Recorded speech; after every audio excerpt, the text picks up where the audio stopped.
Bien-aimés en notre Seigneur Jésus-Christ, shalom, shalom. Nous espérons que vous vous portez très bien. Aujourd'hui, nous sommes venus vous apporter une lumière quant à la semaine sainte, la Pâque. Le thème de l'émission de ce jour est intitulé « De Pâques à Pâques, qu'est-ce qui a changé ?» De Pâques à Pâques, qu'est-ce qui a changé? La fête de la Pâque, au-delà de la commémoration, est un moment d'introspection. Un moment d'introspection où nous devons réellement nous imbiber de l'œuvre de notre Seigneur Jésus-Christ.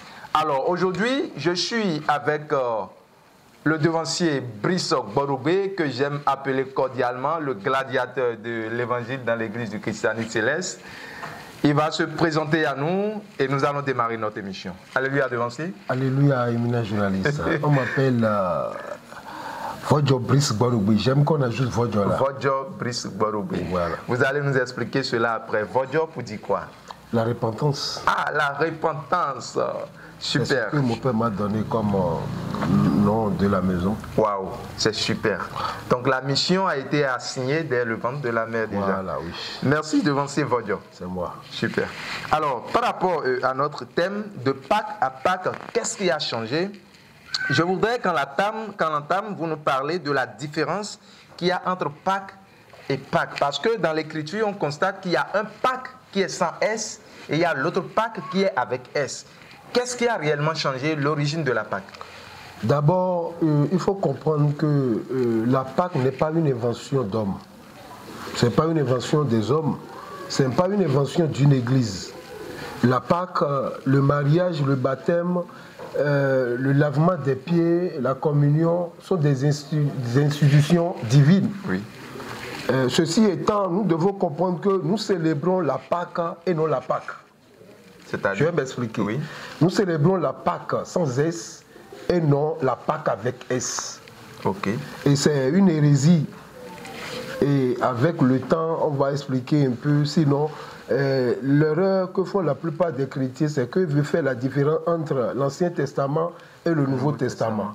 C'est-à-dire, si je peux appeler comme ça, la Pâque selon Moïse et la Pâque selon Jésus-Christ. Exactement. Voilà. Et la question dit, la Pâque ou bien quoi? Quelle différence faites-vous entre la Pâque sans S et la Pâque avec S? Voilà, la différence, c'est que nous fêtons la Pâque. La Pâque, c'est la Pâque. Simplement. Simplement. Maintenant, la différence, c'est que la Pâque de Moïse, c'est comme un cliché. Et la Pâque de Jésus-Christ, c'est la photo. En réalité. Vous voyez, si je peux expliquer. Dans l'ancien temps, quand les photographes te font la photo, ils vont t'amener d'abord cliché. Exactement. Le cliché sort d'abord, parce que c'est une boîte qui reste dedans. Et ça sort cliché d'abord. Et on prend le cliché maintenant pour aller au laboratoire. Donc la différence, c'est quoi? Le cliché doit passer par la chambre noire. Exactement. Avant que la photo ne sorte. Raison pourquoi Jésus-Christ est passé par la chambre noire. L'Ancien Testament, la Pâque de l'Ancien Testament, c'est comme le cliché. C'est l'ombre des choses à venir. Donc on ne peut pas comprendre. Quand on a le cliché en main, on a des difficultés à voir l'image. Mais quand on a la photo, on voit clairement l'image. Donc c'est ça, c'est pas qu'il y a Pâque S et il y a la Pâque sans S, c'est une hérésie. Ah, devancier Brice Gboroubé, vous me surprenez chaque fois avec vos explications.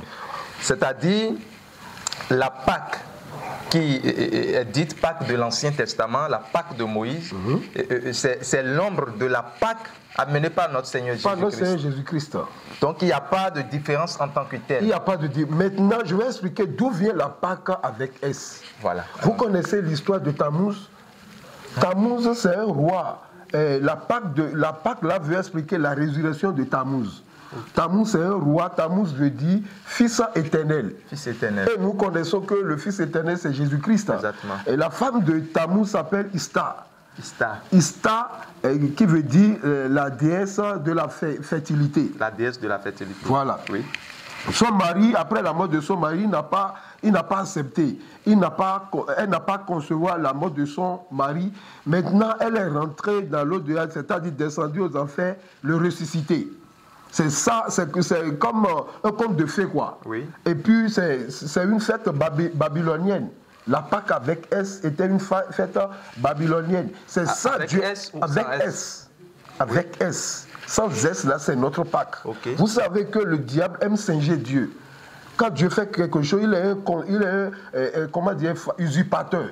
Oui, exactement. Il est un faussaire. Exactement. Comme on dit vrai billet, on dit faux billet. Oui. Lui, il amène les faux billets. Il aime singer Dieu. Quand Dieu fait quelque chose, Dieu laisse, c'est ça, lui, il prend. Et il falsifie pour pouvoir montrer. Oui. Donc, le compte de Tammuz et de Star, c'est ça une fête qui veut dire, c'est-à-dire le Pâques avec S. C'est une fête païenne, une fête babylonienne. Oui. Et eux, ils gouvernaient en ce temps. C'est alors que les autres ont copié, et les Phéniciens, eux, ils ont copié. Après ça, les Gréco-Romains, ils ont copié. C'est ça le diable a amené dans le code en Israël pour fêter la fête avec S. Si vous lisez Ézéchiel chapitre 8, le verset 13-14, Dieu a montré à Ézéchiel que de condamner ça, c'est ce qu'ils font. Ézéchiel 8. Le verset 13-14. Et il me dit, tu verras encore d'autres grandes abominations qu'ils commettent. Voilà. Et il me dit, tu verras encore d'autres grandes abominations. C'est une abomination.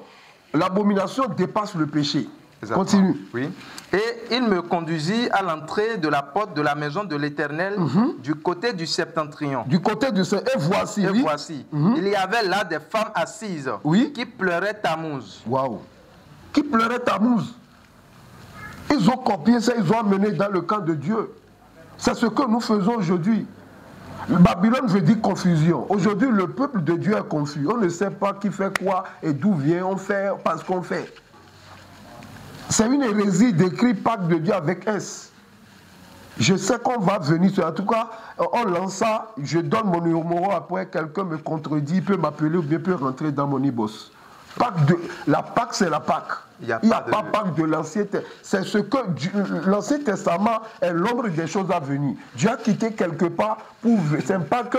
C'est-à-dire c'est un état amélioré. Amélioré. Voilà, Dieu est un Dieu générationnel. Exactement. Donc ce qu'il a donné à Moïse, c'est comme si il a le cliché et il garde la photo. Oui. Sinon, la Pâque même ne commence pas avec Moïse. La première Pâque a été fêtée dans le jardin d'Éden, Genèse 3, le verset 15.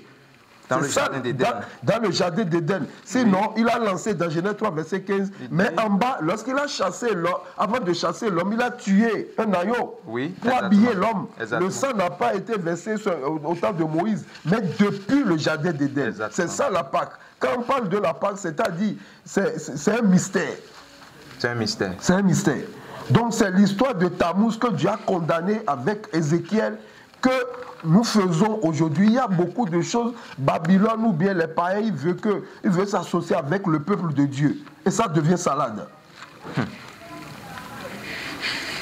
Alors, en réalité, entre Pâques et Pâques, il ne devrait pas avoir d'S. Non. J'ai cru que quand on dit Pâques avec S, c'est une pluralité en réalité. C'est là l'erreur. Comment pluralité? Si Moïse fêtait sa Pâque et nous faisons notre Pâque, maintenant je peux choisir celle de Moïse et venir à chaque fois amener mouton. Et je dis, moi je choisis pour moi. Parce qu'on parle de pluriel lorsqu'il s'agit de deux. Exactement. Et le deuxième est le premier des derniers. Exactement. Donc Jésus-Christ est l'unique. Donc la Pâque avec S se refait à l'Ancien Testament. À l'Ancien Testament. Et la Pâque sans S. Je recommence. La Pâque avec S. Il n'y a pas la Pâque avec S. Alors, le devancier Brice Vodjo-Borogbe est là ce jour pour corriger l'hérésie qui se trouve au niveau de la prononciation, ou je dirais de l'orthographe de la Pâque. La Pâque sans S, la Pâque avec S. Selon ces explications, c'est qu'il n'y a pas une Pâque qui soit écrite sans S ou avec S. La Pâque demeure la Pâque. La Pâque ancienne, que nous aimons appeler la Pâque de Moïse, n'est rien d'autre que le cliché de la Pâque amené par le Seigneur Jésus-Christ, et qui parle de la Pâque, parle essentiellement de l'écoulement du sang, n'est-ce pas? Oui. Et c'est ce sang qui doit purifier, qui doit amener à une statue parfaite. Alors, pour continuer, devancier Brice, je voudrais savoir, alors, si on considère les deux Pâques, la Pâque de Moïse et la Pâque de Jésus, je voudrais savoir, est-ce qu'il y a eu une croissance ou il y a eu une stagnation? Oui, il y a une croissance. On ne peut pas parler d'une stagnation. Il y a une croissance. Puisque vous avez parlé de clichés de la photo, donc forcément il doit y avoir une croissance. Une croissance. Comme je disais tantôt, la Pâque, c'est la Pâque. Et la Pâque de l'Ancien Testament c'était prévu pour le peuple d'Israël. Oui. Mais dans le Nouveau Testament, Dieu ne veut pas avoir un peuple, mais Dieu veut avoir une famille. Exactement. Dans l'Ancien Testament, Dieu a des serviteurs, mais dans le Nouveau Testament, Dieu veut des enfants. Exactement. Dans le Nouveau Testament, Dieu a un peuple. Dans le Nouveau Testament, Dieu veut une famille. Donc c'est une croissance. Oui. Et il y a c'est-à-dire un rapprochement. Oui. Vous voyez. Donc, dans l'Ancien Testament, la Pâque concernait seulement le peuple d'Israël. Mais uniquement ce peuple. Mais dans le Nouveau Testament, la Pâque concerne le monde entier. Wow. Dans l'Ancien Testament, Israël. Mais dans le Nouveau Testament, maintenant, l'Afrique est concernée, l'Europe, l'Amérique, l'Asie, l'Océan. Tous les continents sont concernés. Parce que maintenant, vous voyez qu'il y a une croissance, pas une stagnation. Exactement. Le diable aime la stagnation parce que l'eau qui se stagne contient toujours des microbes et le microbe symbolise les démons. Merci, devancier Brice Korobé. Alors, en matière de croissance, est-ce qu'il y a un fait comme ça qu'on peut toucher pour parler de la croissance? On peut parler de l'église du christianisme céleste. Ouais, allez-y. Oui, c'est une croissance. Et au temps d'Israël, il n'y avait pas l'église du christianisme céleste. Exactement. On peut parler c'est-à-dire l'église des réveils. Moi, je ne les appelle pas évangéliques, puisque toutes les églises sont des évangéliques. Parce que nous avons cette mission. Cette mission. Commune. Voilà, les réveils, c'est une croissance catholique, protestante, et ainsi de suite. C'est-à-dire, c'est Christ la tête, et nous constituons le corps. Donc, il y a une croissance. À bas ou l'autre, il y a une croissance. Exactement. Exactement. Jésus-Christ même l'avait dit, tantôt il a dit, et c'est lui le vrai cep. Et tout sarment. Les sarments sont les églises. Des fruits. Voilà. Exactement. Donc la croissance véritable qu'on pourrait observer, c'est que il y a le corps du Christ qui s'est agrandi, c'est ça? Le corps du Christ à travers les églises. Et aujourd'hui, dans la croissance, on peut, Philippiens chapitre 2, le verset 9 à 11. C'est une croissance. Philippiens. Chapitre 2, le verset 9. Philippiens 2, verset 9. C'est pourquoi aussi Dieu l'a souverainement élevé. C'est pourquoi Dieu l'a souverainement élevé, oui. Et lui a donné le nom qui est au-dessus de tout nom. Afin qu'au nom de Jésus, tout genou fléchisse dans les cieux, sur la terre et sous la terre. Voilà, continue. Et que toute langue confesse que Jésus-Christ est Seigneur. Oui. À la gloire de Dieu. À la gloire de Dieu. Avant, toute langue ne confessait pas. Exactement. Mais aujourd'hui, donc ça veut dire qu'il y a une croissance véritable observée du passage de Pâques à Pâques. Voilà. Alors qu'il n'y a plus de S. Voilà, merci beaucoup. Alors, bien-aimé en notre Seigneur Jésus-Christ, vu que de Pâques à Pâques, il y a une croissance, je voudrais te poser cette question. Est-ce que réellement, tu n'as eu pas à cette croissance? Est-ce que chaque fois, vous commémorez la Pâques sans que la Pâque ne passe par vous? Parce qu'il serait inutile de commémorer cet instant qui est un instant essentiel pour tous ceux qui s'appellent croyants sans réellement avoir l'impact de cette commémoration dans nos vies. Nous vous invitons réellement dans cette semaine sainte, appelée semaine de Pâques, à vous accrocher à l'œuvre salvatrice de notre Seigneur Jésus-Christ à la croix, afin que des miracles s'opèrent dans nos vies. Alors, devancier Brice, je voudrais toujours savoir, quand on parle d'un croyant, on prend un croyant lambda, que signifie vraiment la fête de Pâques pour ce croyant-là? La fête de la Pâque, ça vous mentit, ça veut dire tout dans le corps du Christ. Dieu a envoyé 9 fléaux à Pharaon et il a résisté. Oui, mais exactement. Lorsque Dieu a appliqué la Pâque, Pharaon a lâché prise. Exactement. Donc, la Pâque... dit que la Pâque cache une puissance? La Pâque est un mystère. C'est un mystère. Que le diable même ne peut pas résister. Le diable peut résister à tout, mais sauf la Pâque. Sauf la Pâque.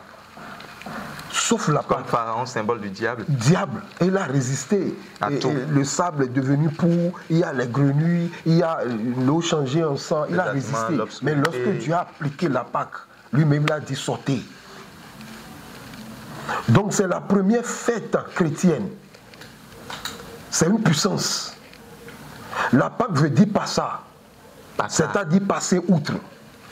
Et donc la Pâque, c'est-à-dire de l'esclavage à la liberté. La Pâque, c'est de la malédiction à la bénédiction. La Pâque, c'est de la bergerie à la royauté. Je ne sais pas si vous... La Pâque, c'est de la croix comment dirais-je, à l'élévation. De la croix à l'élévation. Donc la Pâque, c'est un chrétien qui ne comprend pas le sens de la Pâque est un faux chrétien. C'est un faux chrétien. Et il n'est pas en Christ, mais il est en crise. Il n'est pas en Christ, mais il est en crise. Alors, en réalité, on pourra retenir de votre intervention que le croyant, pour lui, normalement, la Pâque, c'est de la croix à l'élévation. En réalité, celui qui traverse la Pâque doit avoir une élévation. Obligatoirement. Et quelle élévation? D'ordre spirituel ou physique? Tout.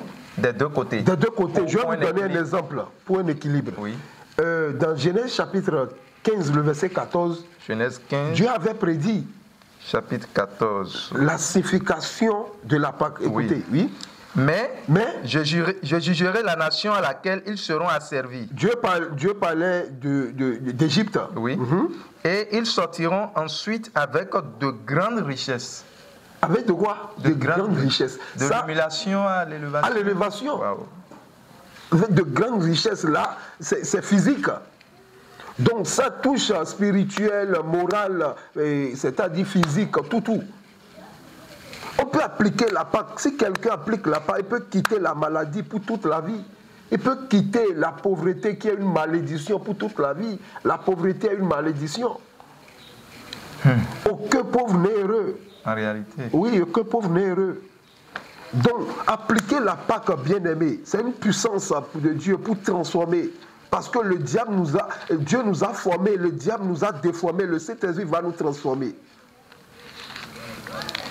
Donc, je disais tantôt de changement, de la croix à l'élévation. Oui. Si nous prenons Exode chapitre 3, le verset 21-22, Dieu a parlé à Dieu, a réitéré sa parole. Exode 3, le verset 21-22. 21-22. Je ferai même trouver grâce à ce peuple aux yeux des Égyptiens. C'est-à-dire, la Pâque active la grâce de Dieu dans la vie de quelqu'un. Et quand vous partirez, oui, vous ne partirez point à vide. À vide. Wow. Cette semaine, bien-aimé, concentre-toi, parce que ton histoire est sur le point de commencer. Amen. Ils t'ont rejeté, mais ils vont regretter. Amen. Je n'entends pas bien l'amen, mon frère. Amen au nom de Jésus-Christ. Wow. Je continue la lecture. Oui. Chaque femme demandera à sa voisine et à celle qui demeure dans sa maison des vases d'argent. Wow, des vases d'argent. Wow. Oui. Quelle grandeur. Des vases d'or. Des vases d'or. Et des vêtements. Et de quoi? Des vêtements. Que vous mettrez sur vos fils et vos filles. Wow. Et vous dépouillerez les Égyptiens. On dépouille le diable avec la Pâque. Viens avec ta malédiction plus. Et concentre-toi. Et c'est pas fini. Il y a Exode chapitre 11, le verset 2-3. 11, 2 et puis 3. La Pâque même est une délivrance. Nous devons délivrer le peuple de Dieu. Et la délivrance est d'abord mentale. Il y a la délivrance et il y a l'exorcisme. Oui. Nous mettons l'exorcisme à la place de la délivrance. C'est faux. Oh, c'est tout un contraire. C'est tout un contraire. Quelqu'un qui chasse un esprit ne fait pas la délivrance. Il est en train d'exorciser la personne. Seule la parole de Dieu, c'est-à-dire délivre, et le Saint-Esprit. Seule la parole de Dieu et le Saint-Esprit délivrer quelqu'un. L'exorcisme est totalement... Il n'y a pas un délivreur. Il y a un exorciseur, mais il n'y a pas un délivreur. Allez-y. Parle au peuple. Parle au peuple. Pour que chacun demande à son voisin et chacun à sa voisine des vases d'argent et des vases d'or. Des vases d'argent et des vases d'or. Et lorsqu'ils se sont levés, ils disent Coco, nous partons déjà. Et ils ont dépossédé les Égyptiens. Après la Pâque, incapacité à réagir. Celui qui marche peut payer une voiture. Celui qui avait une voiture peut payer des titans. Wow. Mais là, il dit, l'or et l'argent sont à moi. Ah, mais si un père a de l'argent et son enfant n'a pas de l'argent, donc il y a un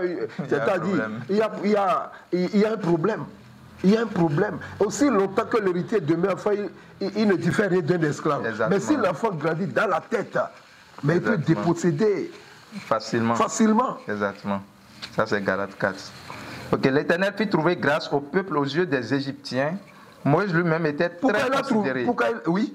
Moïse lui-même était très considéré dans le pays d'Égypte, aux yeux des serviteurs de Pharaon et aux yeux du peuple. Mais qu'est-ce qu'il fait? Ça, c'est la Pâque. Bien-aimé, tu veux être considéré honorable. Excellence. Applique la Pâque.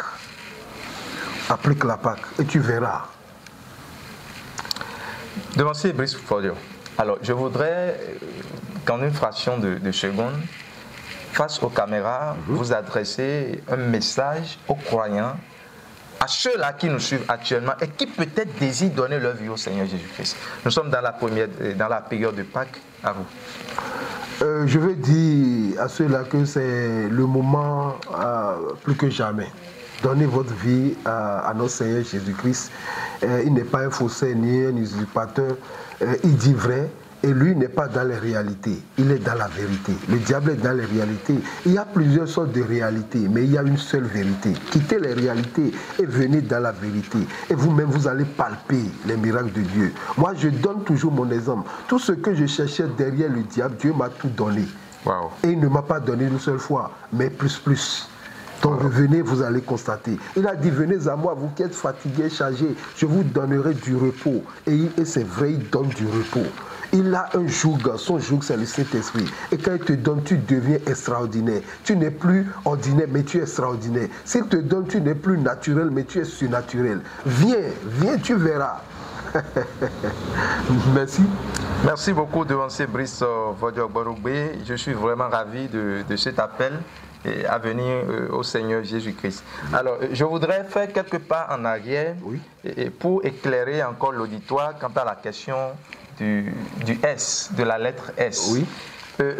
Quand je prends le livre des Odes, chapitre 12, le titre, il est mis « Institution de la Pâque ». Là, c'est écrit sans S. Il n'y a pas S à cela. De l'autre côté, quand je viens dans 1 Corinthiens 5, verset 7, il est dit « Faites disparaître le vieux levain, afin que vous soyez une pâte nouvelle, puisque vous êtes sans levain, car Christ, notre Pâque, a été immolé. » Christ, notre Pâque, a été immolé. Oui. Là, c'est sans S. Oui. Oh, nous sommes déjà dans la Nouvelle Alliance. Oui. Ça rejoint un peu votre explication de l'hérésie? Mais ça ne revient pas, c'est ça. Je lance l'appel même. Lancez votre vidéo et s'ils ont des points d'ombre, ils n'ont qu'à me contacter. Je réponds au 97 21 43 62. Merci beaucoup, devancier Brice, pour le défi. Alors, pour continuer, à chaque Pâques, je voudrais demander, puisque nous commémorons la mort et la résurrection de notre Seigneur Jésus-Christ, je voudrais demander qu'est-ce que le Seigneur attend réellement du corps du Christ à chaque Pâques? Est-ce que nous allons juste venir des adorations, des prières, la méditation et que ça s'arrête là? Qu'est-ce que le Seigneur attend réellement du corps du Christ? Ce que le Seigneur attend de nous, il attend que nous soyons des vrais adorateurs et non des adorateurs. Jean 4 avait parlé des vrais adorateurs. Exactement. Il y a les adorateurs, mais ils ne sont pas vrais. Dieu attend de nous un culte raisonnable, agréable. Dieu attend de nous, c'est-à-dire une transformation. Paul disait, Romains 12, le verset 2, précisément, ou le verset 1 à 2, il a dit, le verset 2, il a dit, soyez transformés par le renouvellement de l'intelligence. Afin que vous discerniez quelle est la volonté de Dieu. Quelle est la volonté de Dieu? La volonté de Dieu, ce n'est pas la Pâque avec S. Quittez dans tout ça. Revenez à la parole de Dieu.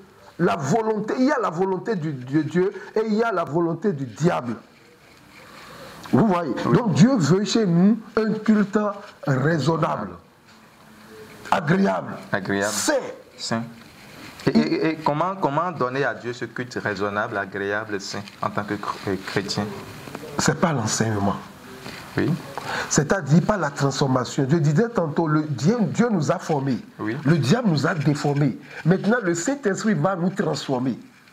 Donc sans le Saint-Esprit, tu seras comme... revenir au modèle initial. Voilà. Sinon, sans le Saint-Esprit, tu seras comme un cymbale. Tom. Sans le Saint-Esprit, tu seras comme, comment dire, un comédien. Et tu seras comme un païen amélioré. Aujourd'hui, nous avons des païens améliorés.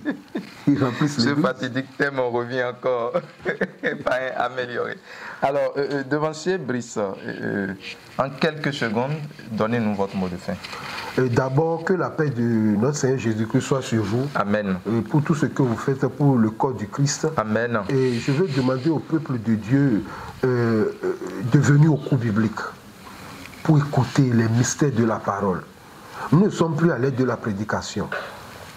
Nous sommes à l'aide de l'enseignement. Raison pourquoi on a appelé Jésus-Christ Rabbi, Maître. Maître. Nous sommes à l'aide de l'enseignement. Et c'est ce que faisaient les apôtres. Ils enseignaient le peuple de Dieu. Mais aujourd'hui, nous aimons tout sauf la parole. Donc mon mot de fin, c'est quoi? Venez, vous avez écouté les mystères de la parole de Dieu. La Pâque, ce n'est pas le dimanche. Quittez dans ça. La Pâque, ce n'est pas le dimanche. Le dimanche de Pâques. Le dimanche de Pâques, la Pâque, c'est le vendredi. Et il y a 3 grandes fêtes en Israël. Il y a la Pâque, il y a la fête des prémices. Voilà. Et il y a maintenant la moisson. La Pâque, c'est Jésus-Christ, c'est le vendredi. La prémisse, c'est-à-dire, c'est la résurrection. Alléluia. Alléluia. Et maintenant, il y a maintenant la Pentecôte. Donc, quittez dans des... N'écoutez pas des choses, faites des copies-coller. Non. Venez à l'enseignement et vous verrez la transformation de votre vie. Soyez bénis. Amen. Jésus-Christ. Amen. Soyez également bénis. Transfert de bénédiction. Amen. Merci beaucoup, devancier Brissot Vodjo. Désormais, je dirais désormais devancier Vodjo, simplement. Wow, j'aime ça. Pour honorer la mémoire de mon père. Exactement. Parce que nous sommes bien heureux de vous avoir à nos côtés.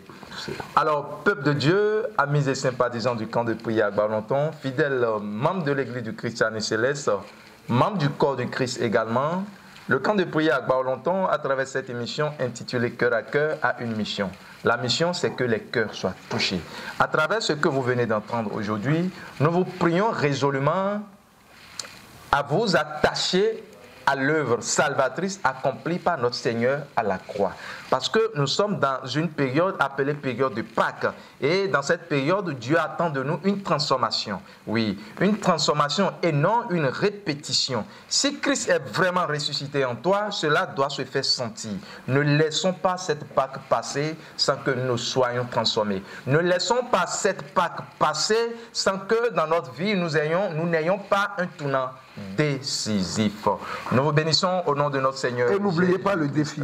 N'oublions pas le défi exactement lancé par le devancier Brice Vodjo, parce que c'est un défi qui se veut pour corriger l'hérésie qui est en cours. Parce que nombre de prédicateurs parlent de Pâques sans S et de Pâques avec S. Merci à l'équipe de la réalisation qui ne ménage aucun effort pour l'accomplissement de l'enregistrement de ces émissions. Et merci à l'homme de Dieu, le prophète du camp de prière à Barlonton. Je voudrais nommer l'homme de Dieu, le prophète Paul Isaac Tidjero. Ça aussi. Shalom, shalom, shalom.